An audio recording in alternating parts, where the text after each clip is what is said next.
Welcome to the Press Play and Run podcast, the podcast for runners that don't really know they're runners, put a stick on their trainers, press play and run just in case.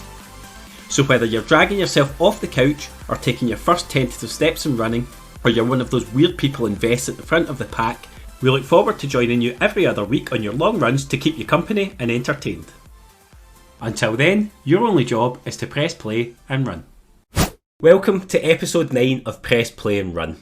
Quite delighted to be saying welcome to episode 9 because that means we've not been cancelled yet, so this has gone swimmingly better than I might have hoped for in the beginning.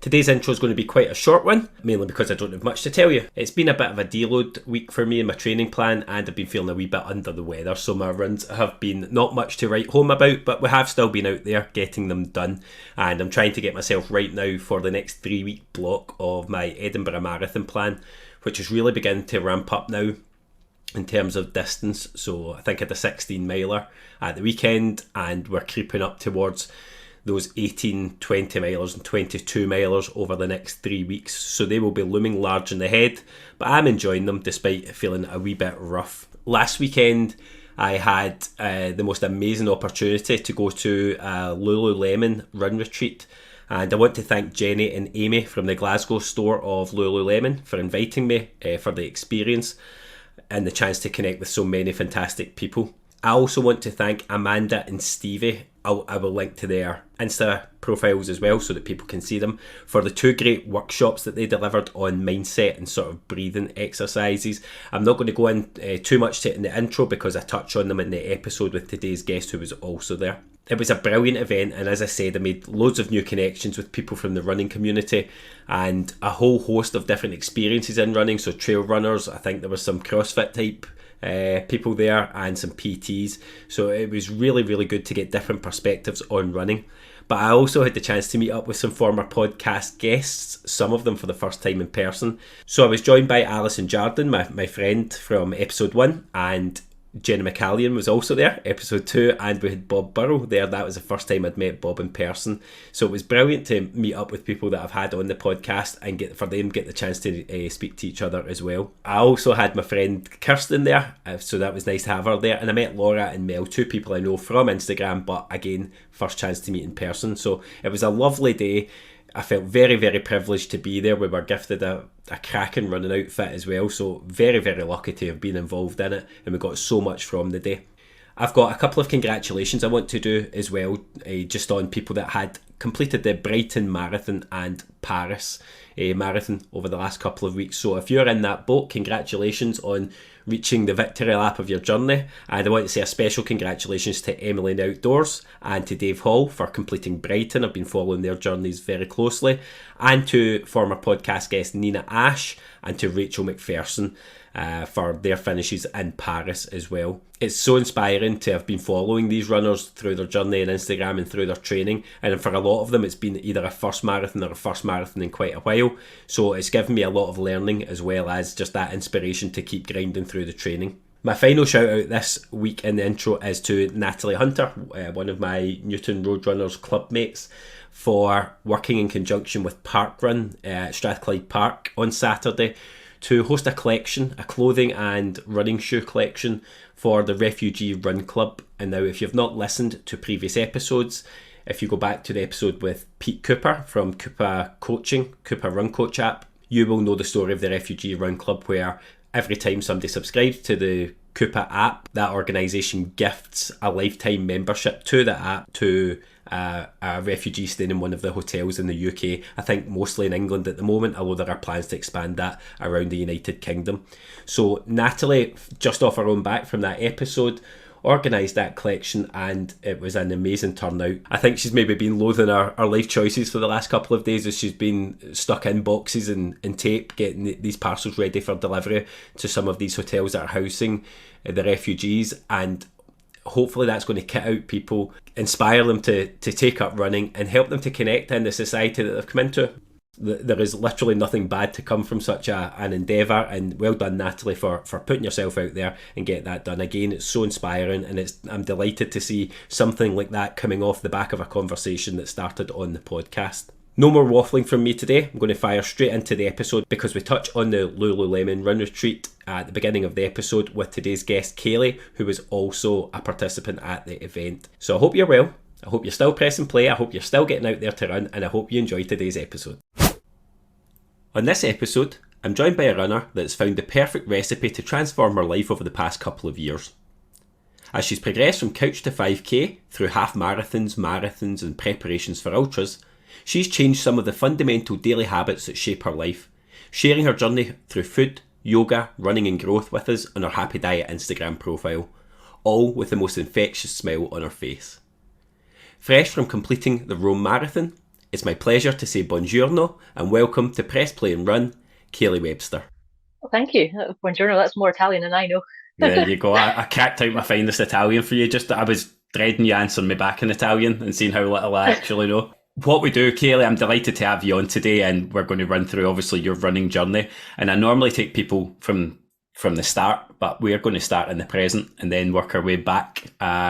So this weekend, you and I met for the first time in person at the Lululemon Run Retreat in West Lothian at Beach Brae.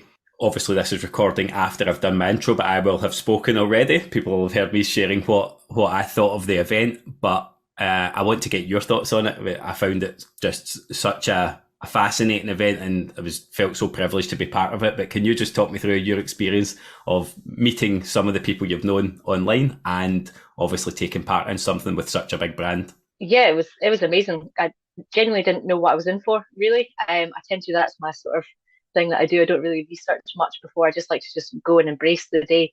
And right from getting there was incredible. So meeting you guys as well, and getting there in the car journey, right from walking through the door, being welcomed by these amazing smiley people, happy to have us there. A beautiful, beautiful setting out in the countryside. And yeah, it was just such a warming feeling.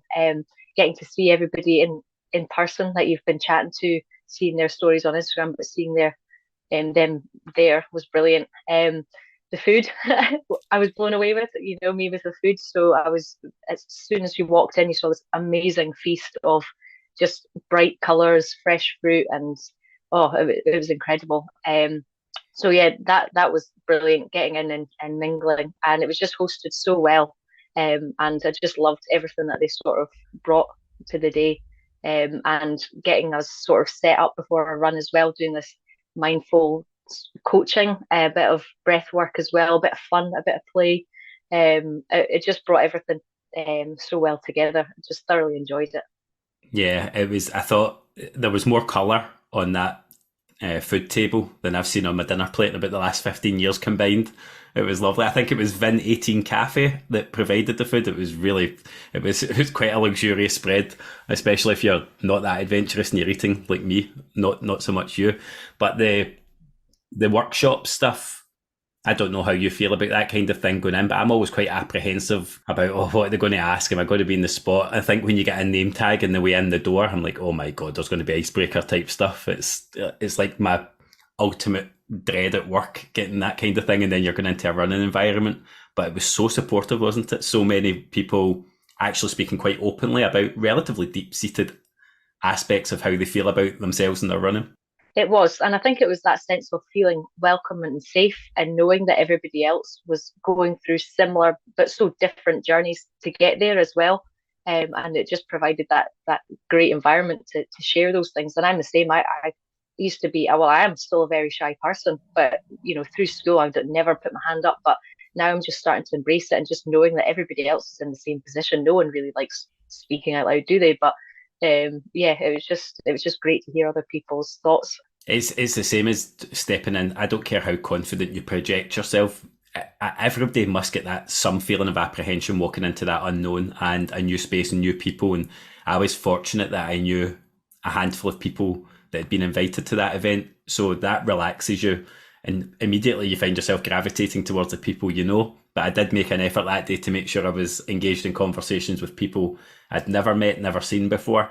Because there was a few former podcast guests there, as you know, as well. So I met Bob for the first time, and Jenna was also there, whom I've met a fair few times as well. So it was really nice just putting names to faces of people that you've seen online for quite a long time.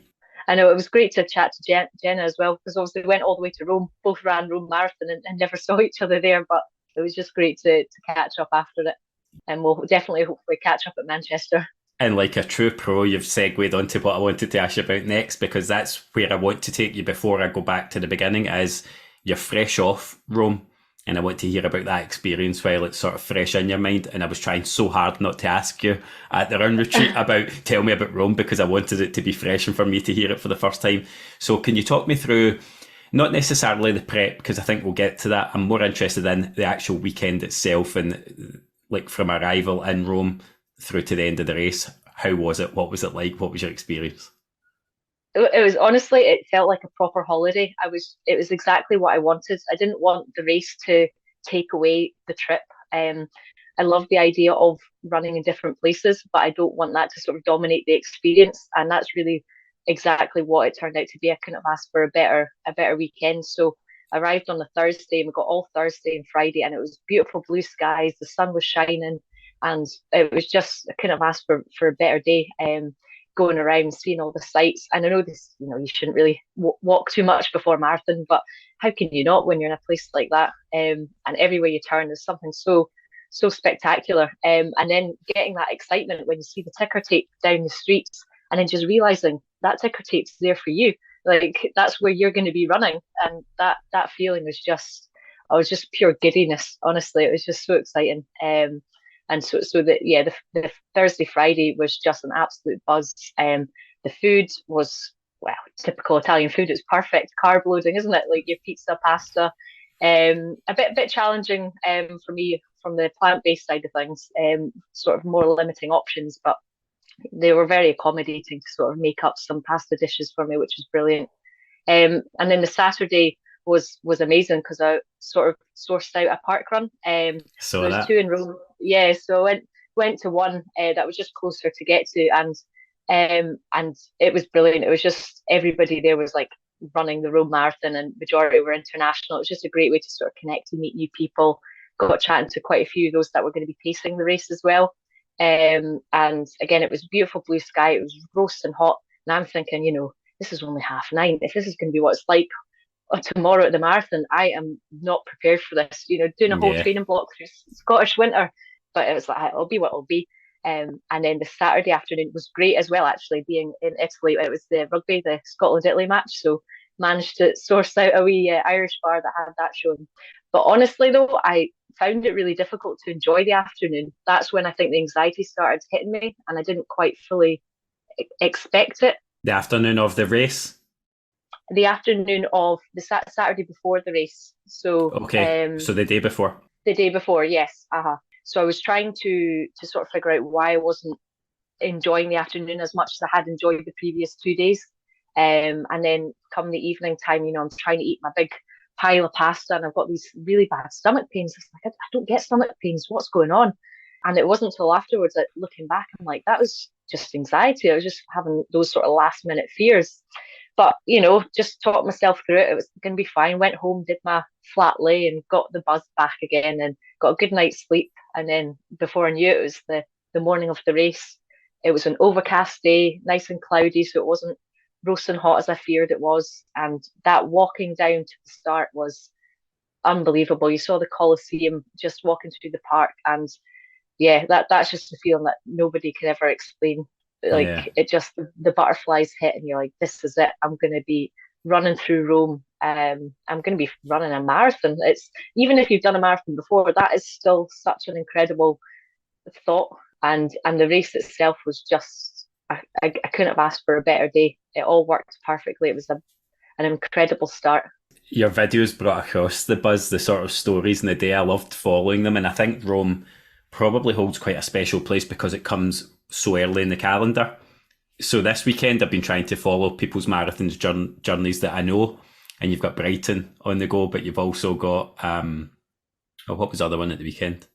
There's Paris as well. Paris as well, yeah. So Nina, that had been on from ERC, from Emancipated Run Crew, she was doing Paris as well, and so you're trying to follow it, and it's such a busy time. The London landmark half thing, that was on too. So it just felt like my whole Instagram was full of people in big set piece races. But Rome, sits sort of out there on the calendar a bit more. And it was you and Jenna were the two that I was aware of. And Jenna I've spoken to her since, before we even met her at Lululemon the weekend there. And I know she found, it wasn't the heat, she said, it was just more of the humidity. And that's what I was kind of explaining or speaking to her about. You've done your whole training in effectively minus whatever, snow, rain. Like, I mean, there wasn't a nice day on your training block here. So it's a big shift for the body. But those pre-race nerves are an interesting one, because I know how I find you very relaxed and quite a calming influence. But I think that just goes to show that it's very difficult to keep them at bay. They're going to come at some point for most people. Yeah, and I think it's knowing that it's okay as well. And I think that's something that I'm trying to accept myself, is it is okay to feel these things. These are normal, and don't let it sort of take over your mindset. So let them soak in, embrace them. And then this goes back to what the Lululemon workshop as well. It's like having these sort of tools to try and deal with these stresses and anxieties, and just know that you've put in all the training. So it'll be what it'll be on the day. You've done the hard work, and just accept that anxiety is all part of the journey. I think that was the most the thing that I'll take away from that day that we had at the weekend there was that session. And I wouldn't even have said at the time that would be the thing, but it rattled about in my head for the rest of the night, just reflecting on it. And because Amanda, who is Mrs. Brain Trainer on Instagram, this is obviously what she specialises in, is working with people on their mindset. This was not any sort of sit back kumbaya type meditation things. This was very practical. Here are 8 or 9 things to think about that you're in control of, or that you can score, and actually figuring out, well, what does 10 out of 10 look like? But it was when I get back and I actually pulled out, I've got it here in front of me. It's obviously we're on an audio medium, so people can't see it, but it was when I pulled it back out the bag later, because I just stuffed it in my bag at the end and I was looking over it, just reflecting on that, the narrative you feed yourself. That was the bit that kept coming back. What's the story you tell yourself? And that is where all the anxiety comes for me on a race day. It's the story I feed myself. What if I don't hit my time? What will people think? Is that going on Strava? It's all external things that shouldn't be the driver that are in my head on the morning of a race. And that's why I can't put down the breakfast that you really need, or because I feel like my stomach's going to come flip inside out and come back out. It's just not, it's not conducive. Now, I know you weren't running to time pressure. Do you want to explain why you weren't running to a time pressure? Yeah, I think this is just a tactic so I don't get disappointed in myself, because I know how much stress that adds to everybody. So I've always told myself I'm not a fast runner, and therefore I should just go for distance. But I do generally enjoy the distance, so I think it's worked out well. And I've avoided doing workouts. So in my last training block for Loch Ness Marathon last year, I just did run to distance, and it was majority easy races, easy runs. So I wasn't working for hitting any pace targets or doing interval training. But this time, using the Runner Coach app, I have been, and I have actually really enjoyed doing it, just more for the challenge and the mixing up a bit and just doing something a bit different. So again, I go into each workout thinking, if I don't enjoy it, it's fine. I'll just stop and just keep on running easy pace. So I don't put those expectations on myself. I don't sit and check my pace every second it beeps at me. I just go and enjoy it, and I run fast, and then I just sort of mix it up that way, and I do thoroughly enjoy it. And then I hit paces that I never thought I could. So I'm sort of putting those doubts in my mind, so I don't have those stresses for hitting a time on a race. But without those stresses, I am still hitting these incredible times. Like the Rome Marathon that did like just 4 hours 10. I could not believe that I did that with. It was effort. I did put in effort, but I certainly still able to enjoy myself. I still had a smile on my face. I was still being able to. I was never in a point where I was struggling, and it felt like I was hitting the wall. So I certainly still have more in the tank, which it's quite like that niggle in the back of my mind, being like, so what else can I do if I did push it? But yeah, that's sort of my trickery. Do you know what I liked? I saw you reflecting on, it wasn't during it, certainly you're not that calm where you were reflecting on these things during the marathon, but afterwards it's not even so much the pace, it's you were reflecting on how the effort level has changed to hit that type pace. And I think that can be a brilliant marker of progress as well, and something that I'm feeling more and more at the moment, where running something like 4 minutes a kilometre, I don't know what that is in miles because I'm not weird, but running that type of pace, and people will say, oh, that's really fast, and to others it's not really fast. That bit's irrelevant because that's so individual to what you can run, whether you think that's fast, slow or indifferent. But the difference I'm feeling right now running that pace to when I was full throttle there is like that in itself is a measure of progress that I think we ignore too often. The things you can do now that looking back a year ago, it's not about necessarily always faster, but look at your heart rate. It'll be down 10 beats a minute on what you were doing in that type time the year before. That's a sign of progress that we often just ignore because it's not attached to how many minutes and seconds. No, exactly. And I think, well, coming back to heart rate as well, that's one of the things that we got focused on to sort of hit easy pace, is to have your heart rate in a certain zone. But I found that my heart rate is just naturally quite high. So those calculations just wouldn't work for me. And it did get quite frustrating because I was like, how can I stay in zone 2 and do easy runs if, basically walking, and it's not even like a fast walk. So I just sort of put those numbers aside, and I've just decided, well, I'll just try and breathe through my nose when I'm running, and then that'll be my measure of effort. And that has worked wonders. And now it's like you say, you're looking back at the sort of paces that I was doing with nasal breathing a few months ago compared to what I'm doing now. And it's that level of effort is the same, but you're going faster. And yeah, that's an incredible progress. Perceived exertion is a really good tool, and I think we can get fixated on the watch. If it says conversational pace, it always helps actually to have somebody else there to have a conversation with, so you don't look like a lunatic. But you actually know the difference about, can you comfortably have that chat, or are you having to take that pause, that deep breath? You're probably working harder, and your heart rate can be natural. I think mine is naturally a bit lower. I can't get my VO2 max type statistics to shift, and I'll look online and that comparison thing. I'm like, how's that person's way up there at 66? And I know how hard I feel like I'm working, but I'm never getting into that zone that's needed. I don't know. It's definitely, there's an individualization bit, and we don't measure that. But perceived exertion, I think, is overlooked at times. And you're using Run a Coach, I'm using Coupa Run Coach app. It's the same type thing. But those sessions are, I don't feel any pressure to hit those paces, and I do hit them more often than not. But it's all attached to a race for me, that anxiety, not training. It's a weird thing. Anybody listening to this might be thinking, oh my goodness, here we go, another marathon runner. She's done 2 marathons, she's doing this. Now I do want to walk them back, because I think it's really important for, you know what the ethos of this podcast is. I know you've listened previously. It's for everyday runners. Your journey, can you talk me through the start of it? Because it's important to know where you've come from and in that space of time. Absolutely. And I do love looking back at my journey as well. It's one that just I'm just so proud of. So lockdown, I'm one of the lockdown runners, put it that way. And it was a glorious summer, and we're just eating and drinking, barely exercising. We're so limited to what we could do. And I always sort of saw myself as someone that was fit. I would never consider myself as being unfit. But I just remember looking in the mirror one day and just being like, just being unhappy with who I saw looking back at me. And I was like, this is just not who I want to be. And I was like, I need to do something about it. And I don't know why. I hated running, I should say. But I was just like, maybe I should just do this couch to 5K that I've been hearing about. So and that's what I did. And I didn't tell anyone about it because I didn't want to fail and then people be disappointed in me. And it's all those silly things that you tell yourself. So I did it in sort of secret.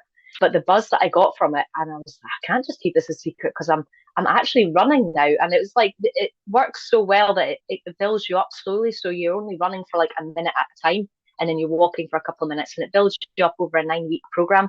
And then before you know it, you're running for 30 minutes non-stop, and that's a 5K. And I couldn't believe it. And that progress was just such an achievement for me. And I hit my first 5K on Christmas Day morning. I went out before doing anything else. So I was like, I'm finishing this program on Christmas Day.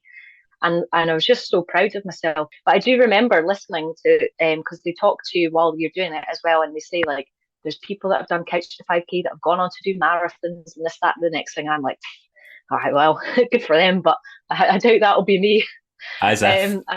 Yeah, I always look back at that now and laugh and be like, oh well, yeah, I'm one of them.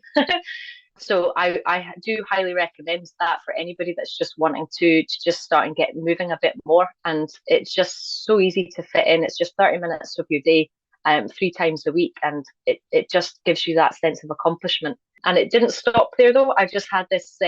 Well, I hit the 5K, and I was like, this is good, and I'm just going to keep it up 3 days a week, 30 minutes, and I'll just try and get a bit quicker. I won't run any more than the 30 minutes. I'll just try and get a bit quicker. But that's just wasn't enough for me, and I don't know what it was, but I just thought, let's sign up for a half marathon. Didn't even think about a 10K, didn't even know a 10K was a thing. I just thought it was either half marathon or a marathon, and that's what I did. I signed up for the Scottish half, which was the following September. So I started a 6-month sort of training block for that. Can I ask, can I interrupt for 2 seconds? What's the timeline we're on here? So what year of lockdown? Oh, so lockdown, it was November 2020 when I started. When you started, 5K. Okay. Yes, and it was the January of 2021 when I signed up for the half marathon. The following September. Yes, okay, right, okay, that's clear. That's right. And I thoroughly loved that, having that training plan set ahead of me and that goal. But during this whole time, I was still sort of neglecting my body. So although I was exercising and thinking that I was getting fit, I was still on a calorie deficit through the week. I was doing one of these sort of 5-2 fasting things, trying to keep my calories low, trying to lose weight. And then at the weekends, I was guzzling wine and eating pizza and lots of chocolate and all the good stuff. And when I was hitting these long runs in the half marathon training, I had really, really bad knee pain and hip pain. And I was just, the fear, it was a few weeks before the half marathon. I was like, how am I going to do this? So I was like, well, I'm just going to put on one of these knee braces and we're just going to try and just push on through. And I did. And I did the half marathon, and it was hard. And I really, really struggled. That last half hour, I didn't feel properly. I took a gel, which I've never trained for. I took it at the wrong time. My knee was killing me. My hip was killing me. And I finished it and I loved it, but I hated it at the same time. I was like, that's it. Never doing this again. I've got the medal. I'm happy. I'm done. Yeah. But I mean, you're doing everything that current you would probably tell former you not to do at that point. You're trying new things on race day. You're probably undercooked, if not in training, certainly on how you're looking after your body going into it. You're running through a potential injury. It's the things that I see a lot with people starting off running. Yep. You're going to pick up a niggle at some point. I don't care how carefully you stage it. You could get through couch to 5K, but the minute you start trying to increase distance or pace, you're going to come across injuries. You're putting real strain in your body, and that can put people off, can't it? Because you're only focused on the running. I did it for years, only focused on the time, not focused on anything around it. But now it's not so much the running that's improving the running, it's the other aspects all around it. It's the sleep, the rest, it's a bit more knowledge about this body that you're trying to push faster and faster. It's not just about those sessions. So you spoke about looking in the mirror, not being happy with what's looking back. Is that from a physical standpoint, or are you talking there on a more just where you're at in your head? Or I'm just keen to understand more what makes you go, that's it. That's today's the day. It was both. I certainly looked at myself and I was like, I just wasn't happy with my physical appearance. And I know people at the time, and looking back, they'd be like, oh, but you had a nice figure, you're always slim. But to me, I just wasn't, I didn't see a healthy person. I just knew that wasn't good for me. And mentally, I just knew I just wasn't in a good place. And at the time, I didn't know why or what it was. It's only looking back now that I can understand through that process. Your before and after picture, some people will look at that and say, but why? And but it's such a personal thing. And I think what people see back in a mirror is not what others see, because you're attaching all your biases, all your feelings to it. And we are all guilty. And Amanda, again, at the weekend, brought some of that to the fore, that 80-20 thing. Saying nice things to yourself about yourself 80% of the time and focusing on what you need to work on for 20%. I've lived most of my life with that flipped the other way around. allowing yourself brief glimpses of satisfaction, and then amongst self-sabotage and self-criticism. And other people outside looking in are much more complimentary about you than you can find you're able to yourself. So I wanted to sort of tease that out again. I think a lot of people sit and think, yeah, that's me. You know, I'm either at that stage, I've been at that stage, or do you know what? Maybe I'll get to that stage at some point. Yeah. It's not about body shape, just body shape. And that's the way that I put it in that post as well. It's not about me losing weight. It's about me getting healthier and leaner and stronger and happier. Like, it's not just a transformation of my body, it's the transformation of that pure happiness and that feeling, this is who I am now. And I think that is something that I look at even myself, and I smile when I look at those pictures. You smile all the time. I don't know if I've ever seen you not smiling. I know, even when I'm struggling, I'm still smiling. I know, smiling through the pain, but maybe just painted on. That manifested then in obviously the running beginning, but you've also then made a point, or you've come to a point where you changed your relationship with food and you changed your relationship with alcohol as well. So was that something in the back of your mind niggling away, or was that another one of these, today's the day I've had enough? Yes, so after the half marathon in so that's September 2021, I said never again, but I still enjoyed the keeping fit aspect. So I still sort of kept up some form of running, but then it sort of dropped a bit, and again I just wasn't happy, and I was still having all these habits. So it was January 2022. I was going through a separation of an 8-year relationship as well. It was a difficult time, but it was for the best reasons. And so those few months were quite rocky. So I signed up for another half marathon, which was the Edinburgh half in May 2022. So I signed up to that in January just to give me that focus over the few months. But over those few months, I was still like just sabotaging myself. And there was just one day I was sat, I had this big, it was incredible, like a big Indian takeaway, but I had like crisps, I had chocolate, I had a bottle of wine, and it was just looking at myself and eating all this and just feeling the shame and disappointment in myself, being like, why am I doing this? What am I achieving here? I'm clearly not happy. And then that was the day I signed up for Loch Ness Marathon, whether it was wine infused or not, but I'd done it. And I was like, right, this is it. I've got something to focus for now. But I didn't give up the wine or the booze, the food or anything like that at that point. I just thought, right, let's just be a bit more focused now and try and cut back a bit. I was quite happy with that realization of, right, yes, this is it now. But I was still, like I said, I was still drinking and I was still eating quite poorly. The change happened was when I was on holiday, and I just realized I just went on holiday by myself, and I was just boozing and eating. I was just making an arse of myself, basically. And I was just like, what am I doing with my life? And it was in May 2022, May the 4th. And I was like, that's it. This is my last glass of wine. This is my last bit of steak. And we're just gonna do this properly. It didn't come out of nowhere, like the food wise, going plant-based didn't come out of nowhere. I had been reading books on other ultra runner athletes. So Eat and Run by Scott Jurek, that was the sort of realization of, oh, you don't need like all this meat to be able to function well. And he's doing all these crazy distances and he's been able to recover, and he's got no injuries. I was like, maybe there's something to this. So then I followed up what he read and the sort of background to that. And that led me to start to understand all the sort of the correlations between meat and dairy to sort of the inflammation of the body, the risk to injuries, and then obviously the long-term health issues such as diabetes and some forms of cancer. So I sort of had that in the back of my mind, being like, that's something that I should probably do. And then that was the day in May I was like, right, let's just do this. And sort of cold turkey, gave up the booze, gave up meat, gave up dairy, and it was genuinely transformational. I could feel the benefit over the next few weeks, specifically cutting out the meat and dairy. I just felt so good and healthy.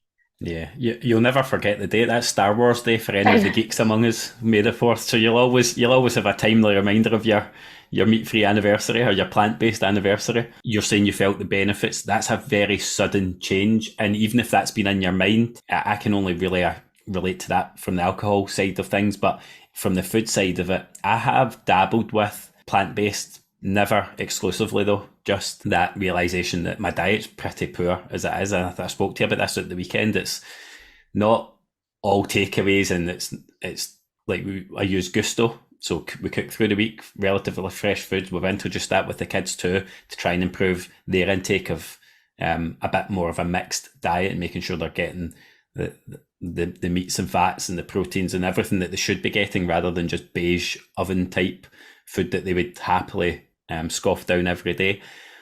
But I've always found that when I've dabbled in it, it's an organisational thing to begin with. You need the right tools. You need the right knowledge. Were you quite a keen cook before you made that decision? Were you already interested in cooking?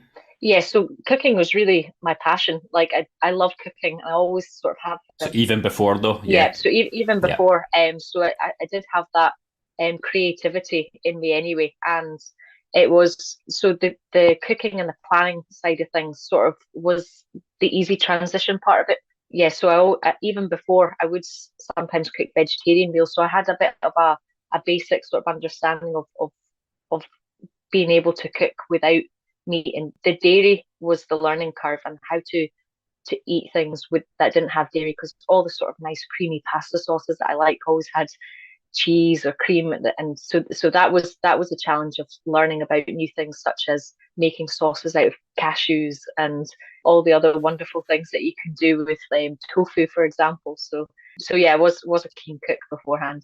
I know you got the benefit, but how much of a transition did you find it? Just that's a huge thing to remove alcohol and that type of stuff all at once. Yeah. Were there days when you just thought, oh, this is a struggle? Or was it absolute commitment? You seem very driven from the outside looking in, but everybody has wobbles in their life usually. What did that look like for you? Yeah, so I am quite disciplined. So the alcohol, I told myself I was only cutting out purely for the training block, and so after the marathon I'll be able to have it back.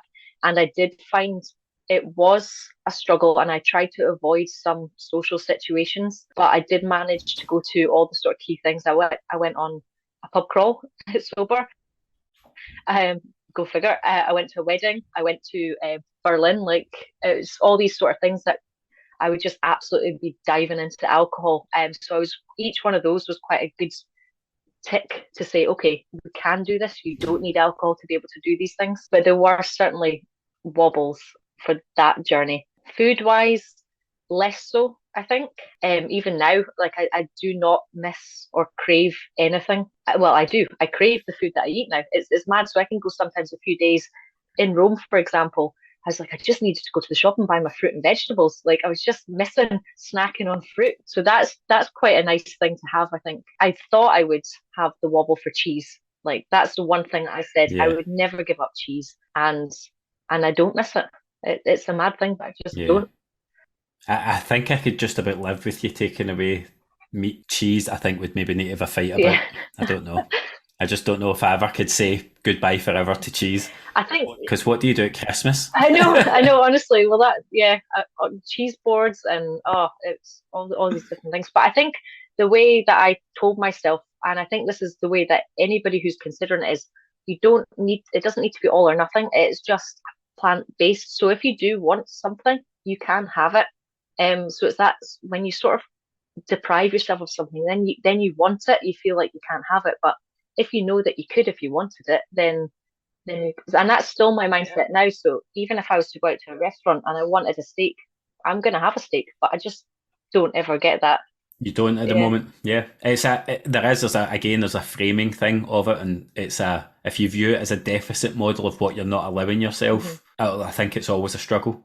Whereas if you view it as what you're giving yourself, exactly the other way about, the benefits of what you're doing. And so I text you before this to say, are you comfortable with me speaking about your relationship with alcohol? Because it's not always something that people want to discuss publicly, but I'm in the exact same place that you've been with that at the moment. So I don't drink at the moment, haven't done since last year.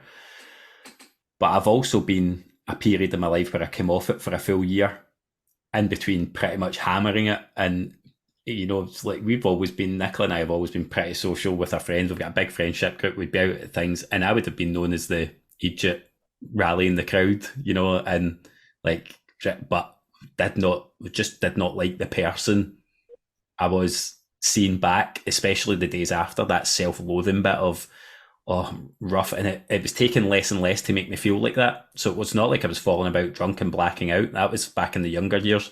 But so I took that year off it. Then I thought, okay, I feel much better with where I'm at with not drinking. I'm going to reintroduce it. And I just found I was getting the same feelings, but with like half the alcohol consumption was giving me the same feelings. So I've made the decision now. And like you're saying there, I've not said I've said I'm going to come off it for this year and see how I feel again. But these alcohol-free beers and things are opening up a new world. So I was at the pub the other night, Friday night, with my friends, and had a couple of non-alcoholic beers, and I felt that tension releasing, that sort of Friday feeling that you get, and it was nice to be in the pub and have that option of a non-alcoholic beer. But the first time I came off it, that was just not an option in a pub. So you were standing there drinking water, and there's only so many glasses of water you'll have, or a Coke, before you start to feel, oh, that's enough. So I was locking myself out of that social situation as well. I don't view it now as an all or nothing thing. I just view it as a part of, this is what I do, and I'm training so much at the moment that I'm getting the benefits from it. But I was interested to hear if your story was similar, and it sounds like it was. There is that very difficult adjustment of the social side. It's not the drinking per se for me, it's the social bit that goes with it. Yeah, so I think the trick that I told myself, it was just for the marathon training. That was a different phase of me dealing with not having alcohol to what it is now, because I did have drinks after the training block. So I had about a month of where I did get back to drinking. I went to a couple of events, but then I was just like, I'm just not getting any joy. There's all those negative things again, like you said. I wasn't happy with who I was like becoming just by drinking again. So this time round, when I cut it out, it feels like such a different thing. It's like you say, this is who I am now. It's like I don't have those stresses about going into these social situations. I don't feel like I need to justify why I've cut it out. And I've actually, through the running process as well, it's given me time to reflect and understand.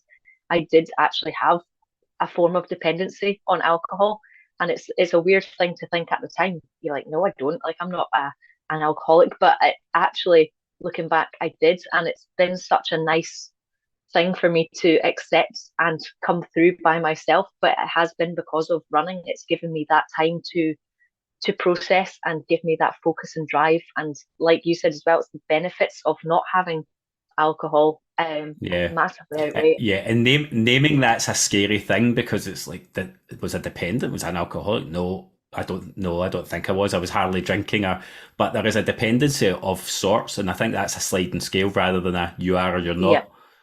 But for me, if I'm dependent on having a drink to feel like I can really go and attack a social situation, then that's a dependency, the same as any other type of dependency. Exactly. You know, you're getting ready to be somebody you're not on that night. Yep.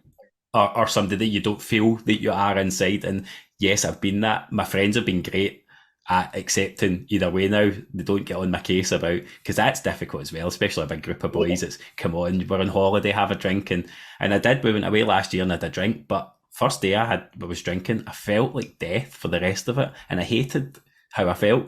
It's just, I just can't do it anymore physically. So my relationship with alcohol has changed a lot through running, and loads of runners I know come to this bit of, if you're hitting a certain point of competitiveness, even with yourself, it's either going to stand in the way, or some people use it as a reward and seem to balance it really well. There's no right or wrong.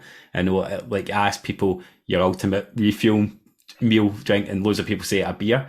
Well, do you know, I'm the same. I still love a beer, but now it would be an alcohol-free beer, and the taste would be, it's not to be drunk. That's the difference. Exactly. So yeah. It's definitely a dynamic that I think a lot of people struggle with when they look in the mirror and who do you see, that can be part of the relationship. So with these changes that you've made, your Instagram page is awash with all these colourful dishes, and everybody I speak to that knows your profile, that's the first thing they talk about is the food, and then you smiling all the time. So where did the sort of impetus come for starting that, to share your journey of food and what's grown as a result of it? So Instagram for me was, the attraction was the food. That's what I spent all my time doing, was looking at other people's food profiles to get inspiration for me to make recipes. So that I just sort of thought, I was like, I'm making all this food and I think it looks quite nice, so maybe I should just start up a wee Instagram page. And that is essentially how the Happy Diet started. It was one summer day, I made this beautiful salad bowl, and I'm like, yeah, I'm gonna start this. So I took a photo and I thought it looked good, and I was just sat thinking about what do I call my page. I was thinking, you know, everyone wants a change, and normally when they want a change and it's to do with food, they'll think about a diet. And I know it's not a diet, it's a lifestyle, but I was thinking of that sort of key thing. And then it's the happiness it brings you, all this food and colour, and it genuinely brings you that happiness. So that is how the name The Happy Diet started. And ultimately that was the whole point of the Instagram, was for me to just share my recipes and trying to inspire other people. And then the sort of the running side of things just sort of trickled on after it by me posting my stories. So it's been a really nice transition to sort of bring the two together. So the running part of it was never the Never planned. Never planned.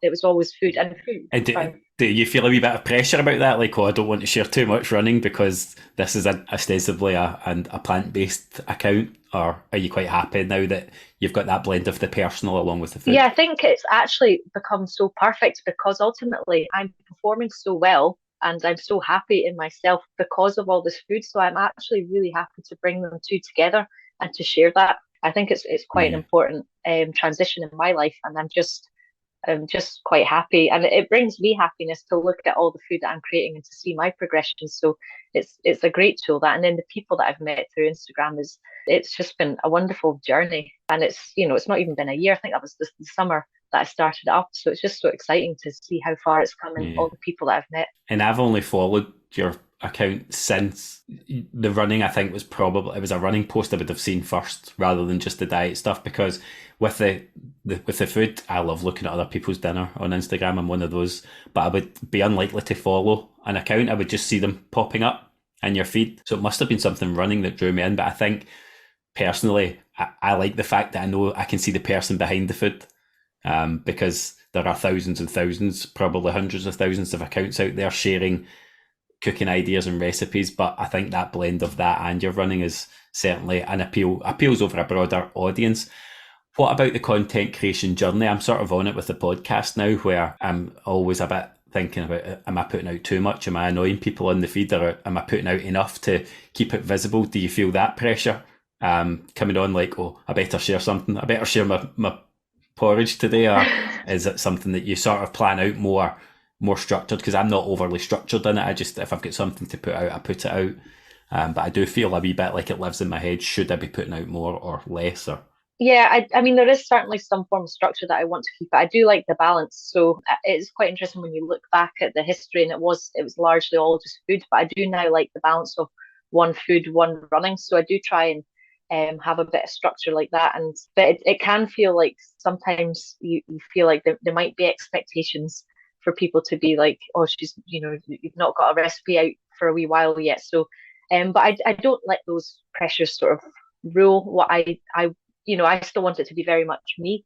So I don't want it to be too rigid. And I think that's why it works and why people enjoy these types of accounts. Like you say, I am just a person at the end of the day. I have got other things that I'm getting on with. I do like to pull myself away from social media for a good break as well. I think that's very important because we can get so wrapped up in it, and it does take quite a lot of a hit on our sort of mental health if we get too stuck in social media. So I would always try and take about a 24-hour break every week if I can. So the reels seems to be like an interesting thing just now with the Instagram.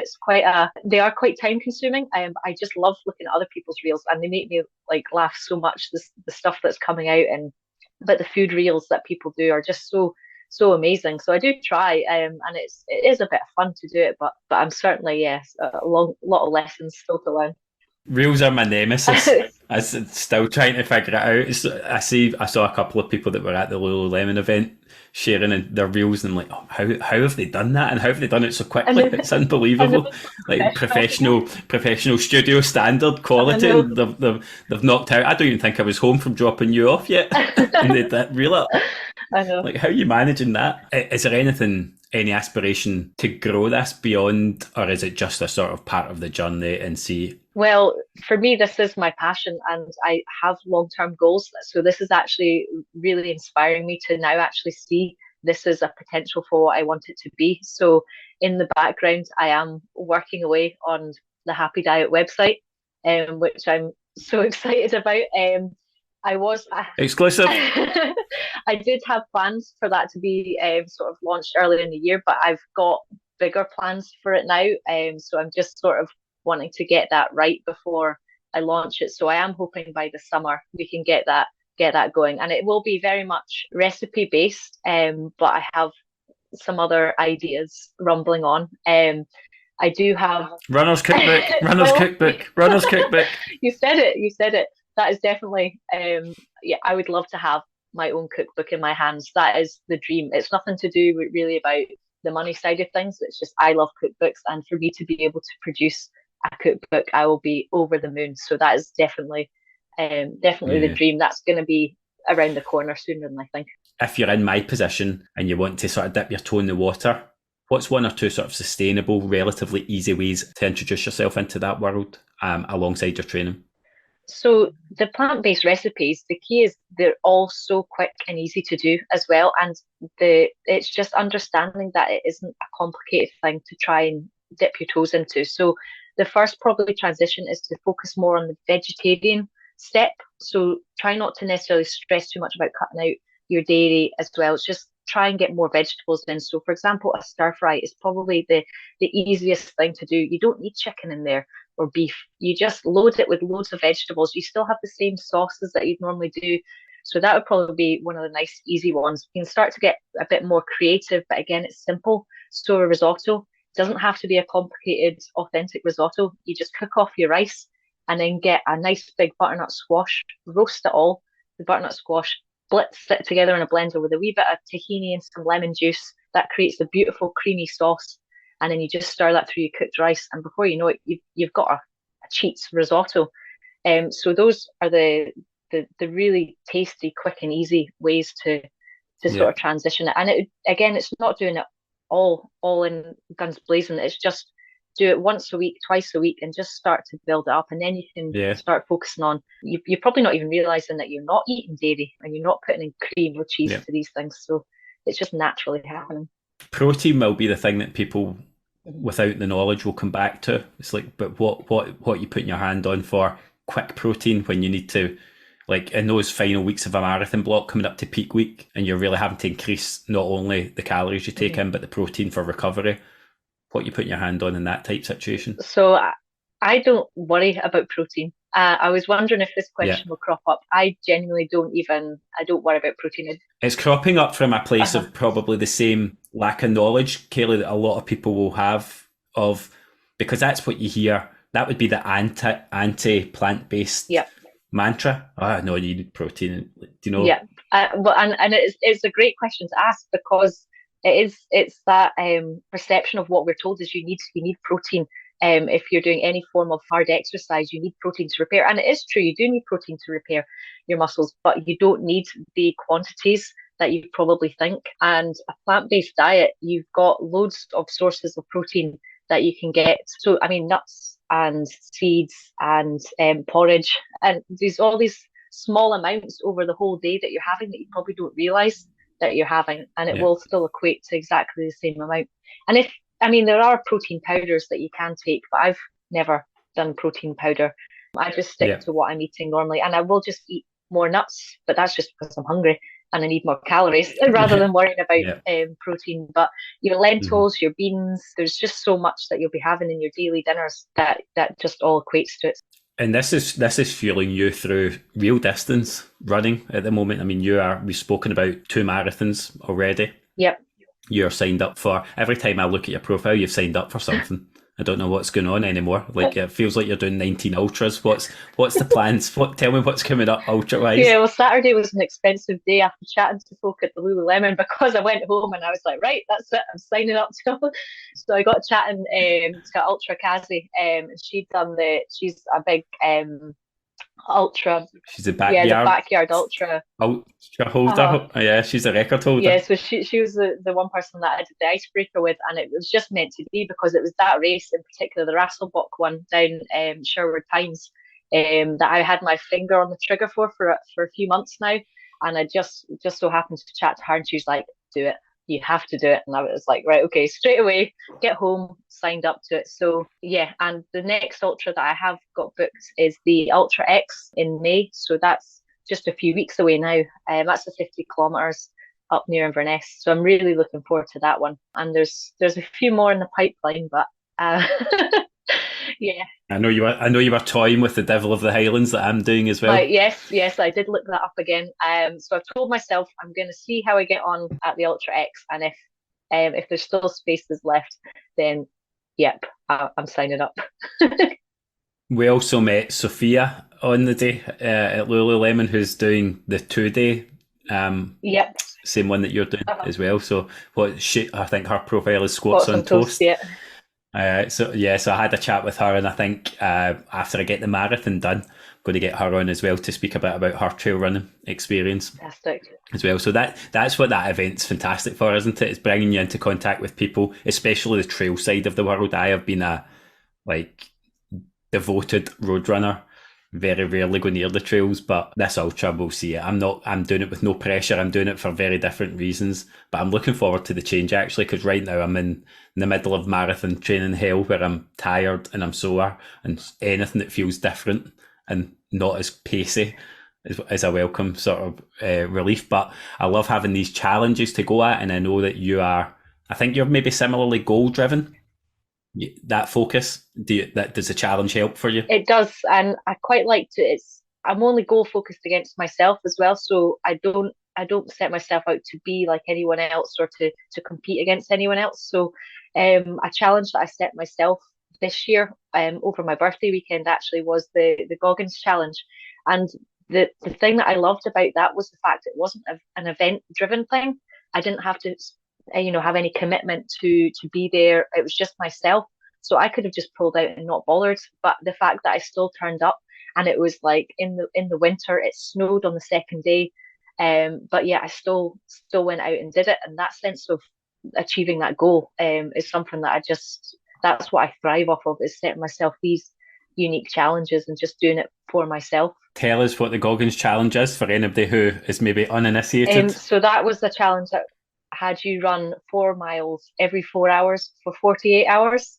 So it's normally held at the start of March. David Goggins sort of posts it, and but I just thought, why wait? Let's just do something memorable for my birthday. And so that's what I decided to do. And you got some really cool support from across the online community. People running virtually with you. I think maybe 1 or 2 people running in person with you as well. But you've done these road running marathons, and to me, looking from the outside in, it feels like you're finding a bit of a spiritual home on the trails and on this longer ultra running. Do you think this is where potentially the heart will lie for running in the future? I do, and I think this also goes back to what I was just saying about that the challenge there, about just going off and doing my own thing.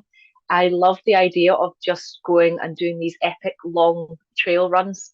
So for example, I've got my eye on just going out and doing the West Highland Way, but not as part of the event. I would love to do the Devil of the Highlands, but I would just love to also just go out and do the whole thing unsupported. Do the North Coast 500 or go around the Hebrides. These sorts of adventures, I would see it as a running adventure, and that has got the calling to me. And I just need to get myself out there and just do it.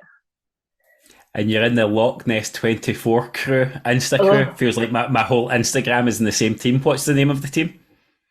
Who dropped the dibber?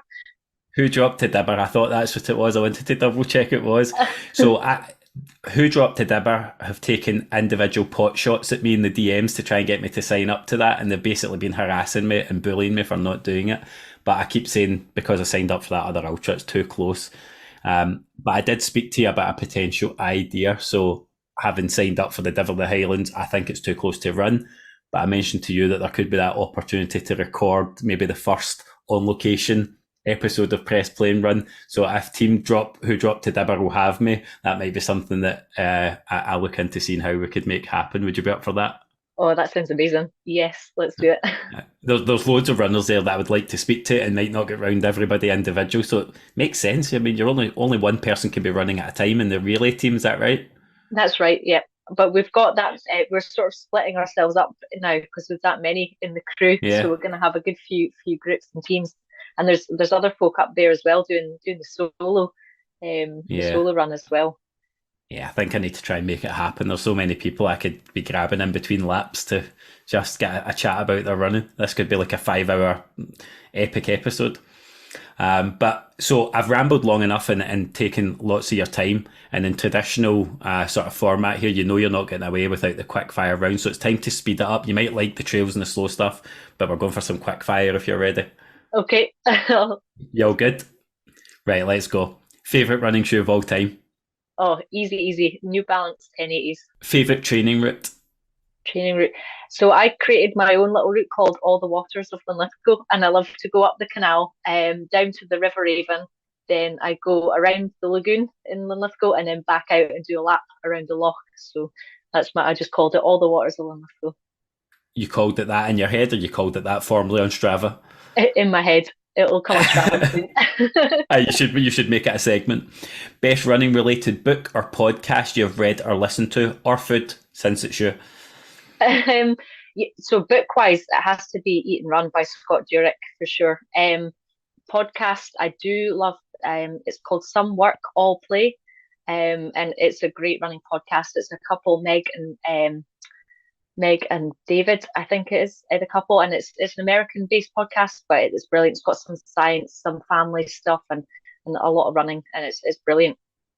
As always, I will link to that podcast in the episode description. So wherever you listen to the podcast, you can click into the description and you'll get these links. Proudest running moment? Proudest running moment. I think it would be the Goggins Challenge, to be honest. Yep, definitely. Oh, I was expecting a marathon. Worst race or running experience? This is hard actually, because I think I love them all, but to be honest, I did the Mo Run half marathon in Edinburgh, which was 4 laps around Arthur's Seat. I was sporting a mustache. I was having as much fun as I could, but that was such a hard race. And it was only a few weeks after the marathon, but it was that last lap. I was just like, I want this to be over. And then I saw Helen's smiley face and I was like, okay, everything's fine. Presumably a fake mustache. You didn't grow it for the occasion. It was. Best ever single piece of running advice you have been given or could give? I genuinely think it's connecting with people. So my first sort of training block, I was just very much on my own, solo running. I was scared to sort of reach out, but as soon as I connected with people through Instagram, everything in my life just improved for the better. And so if you can, I would certainly recommend just reaching out, run with people, reach out through Instagram. It's just been the best thing for me. I think that's brilliant advice. Ultimate post-run meal and drink for refuel? So for a food-obsessed person, I don't have an answer to the food one. I know. I don't think I found the best thing yet. I'm never really that hungry after a long run, but I think that's probably because I eat throughout the whole run. I'm like about 5 bananas down or a peanut butter sandwich. So we're going with banana then? Banana, yeah. What about that. Drink? An Erdinger. Alcohol free? Just alcohol free, yeah. It's really nice, that one, actually. One inspirational Instagram profile that you never skip by? This has to be Al. PersonAlBest is his handle. I don't know if you know him, but he is just brilliant, and he's so funny, but he's so real as well, and he's very open about sharing his mental health struggles as well. But he's just quality. He's just entertaining, but just such a nice, down to earth guy. His content is fantastic. I've been following him for a while now as well. His content is great, and he's one of those people you wish you lived a bit closer so that you could pull him into the fold, because I think, like that advice that you've given about connecting, there's so many people that I think he would get a lot from and give a lot to, and that, so he needs to find his crowd as well. That's the Emancipated Run Crew people, when they were on, said find your tribe. And you want to take him, lift him and let him say find your tribe, because you've got so much to give there. His stuff's great as well. Run with or without music? With, and sing. Oh, run karaoke. I need to come back to that at the end here. I forgot to ask. How could I forget that? Favourite park run?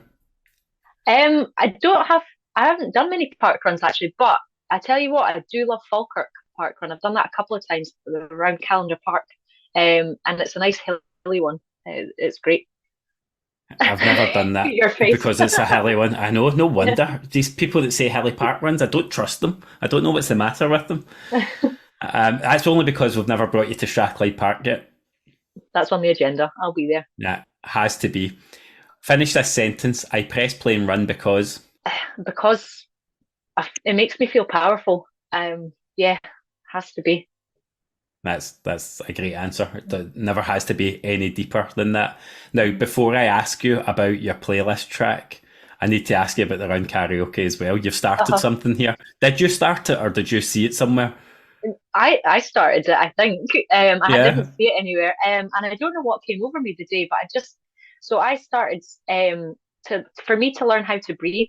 I was listening to music that I knew all the words to, and I just started mouthing. And then I actually was like, oh, I don't get a stitch anymore. So it's something that I've just always done is I listen to songs that I know all the words to, and I just sort of mouth away and sort of sing.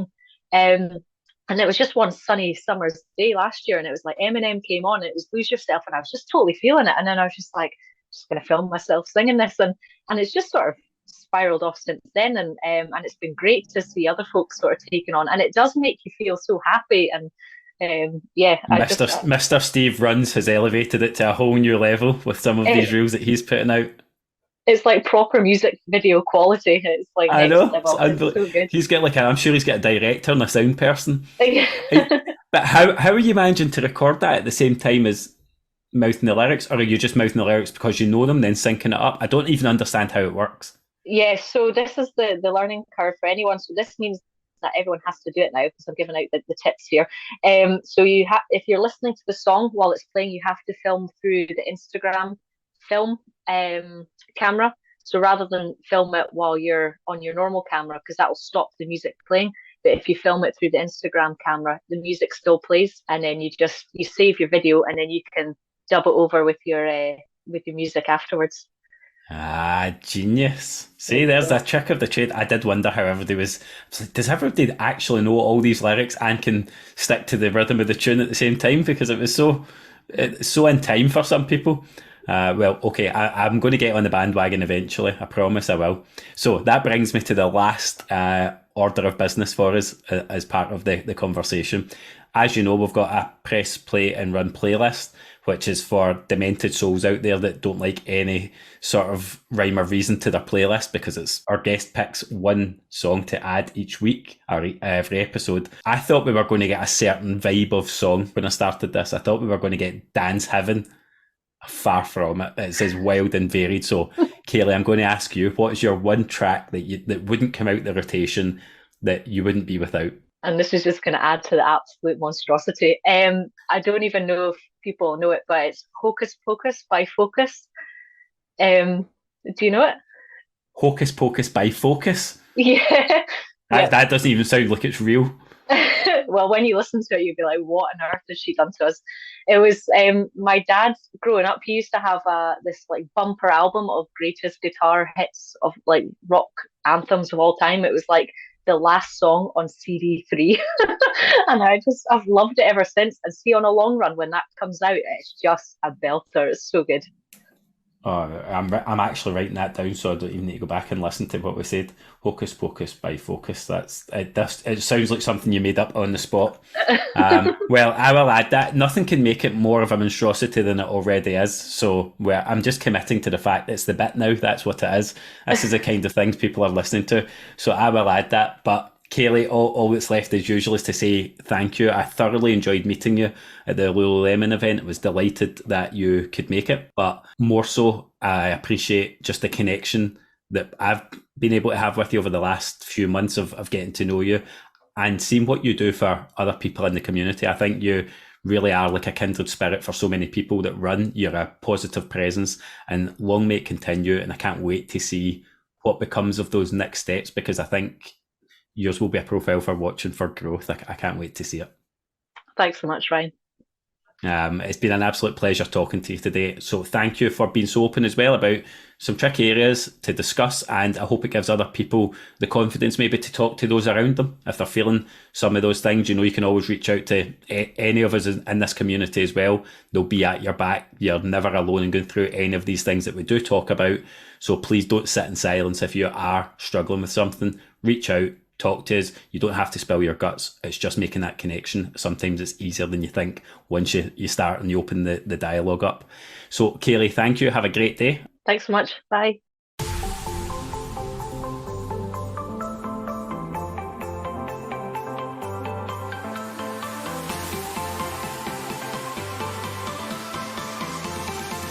Thank you to you, the listeners, for joining us for another episode of the Press Play and Run podcast.